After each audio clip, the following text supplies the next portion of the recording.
Earlier, Mike and I were telling you that Bill Blair, who is the point guy on the federal pot file, was making the rounds over the weekend on the various morning talk shows to say that if legislation of marijuana, the recreational bill, passes by the end of the week, then the government is essentially eyeing a September date to be able to implement the new regime.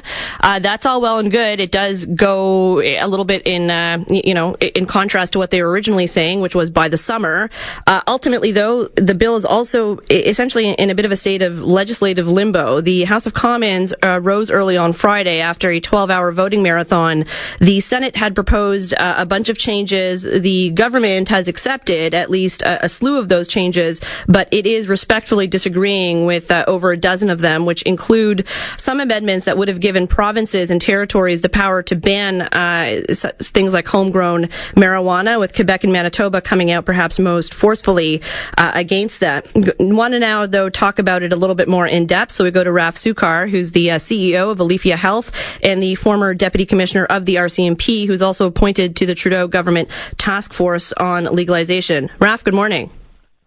Good morning, Supriya. How are you? I'm pretty good. I'm likely having a better time than the government when it comes to this bill because they've, have seen a lot of stalls. They've seen a few roadblocks here and there. What do you ultimately make of the fact that if they do get this passed and they pass it by September, do you think that will be okay for their voters, the voters who voted them in based on this bill? Well, that's a very good question, and I think it will be. I've been involved in my previous life with the RCMP in many pieces of legislations, and there's the political posturing that takes place as a piece of legislation is being introduced is no different here. So I think this is what's going on, and it's a bit of a chicken game to see who blinks first. But I think at the end of the day, you'll see this piece of legislation passed, receive royal assent, and once it receives royal assent, what people need to understand is that this is not the end date, but the start date. And so then measures have to be put into place to now implement the legislation by ensuring that the provinces are ready, police is ready, the retail outlets are ready to go, and the like. Raf, we've been hearing from the government that even throughout the 2015 campaign that the entire point essentially of going through with legalizing the recreational market was to clamp down on the black market, and so it would make it harder for kids and those that were underage to get their hands on it. Do you think in practicality, given the fact that you were former Deputy Commissioner of the RCMP, that is realistic? Well, let's put it this way. It's not going to put organized crime out of business. They'll, in my view, move on to something else. Taxation is going to be extremely important. We see it with contraband tobacco all the time, where, it's a legal commodity. And for the most part, organized crime and criminals and people that are smuggling contraband tobacco are out of it. But as soon as taxes go up, you see a surge in contraband tobacco. So I think taxation is going to be important. I think education and awareness is going to be important. And I think as time goes on, I do believe that it will get the black market organized crime out of the cannabis industry.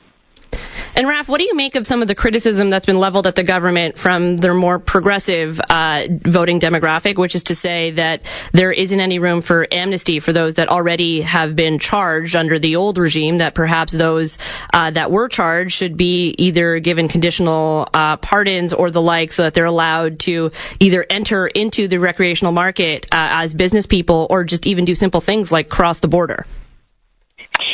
Well, as far as crossing the border, I think it's going to be it will lay in the realm of the U.S., for example, to whether or not they want to accept people that have, whether it's a criminal record for any given crime altogether, and whether the government, the Canadian government, wants to issue pardons for individuals that have been involved in the cannabis world, either through possession, trafficking, possession for the purpose of trafficking. So a line may have to be drawn as to what may be forgiven and what may not be forgiven. But in terms of being involved in the cannabis industry itself, let me just say this. The cannabis industry is going to be a very tightly regulated industry in terms of legislation. And I believe the people involved in it, if we are going to do what the government wants to do, and that's get organized crime out of it, the individuals that are allowed in that industry have to be individuals that have shown a track record for abiding by the law, individuals that have shown the ability to live within a very tightly regulated framework. Raf, thanks so much for your time this morning. Thank you. That again, Raf Souccar, CEO of Aleafia Health and the former Deputy Commissioner of the RCMP. All right. We still got lots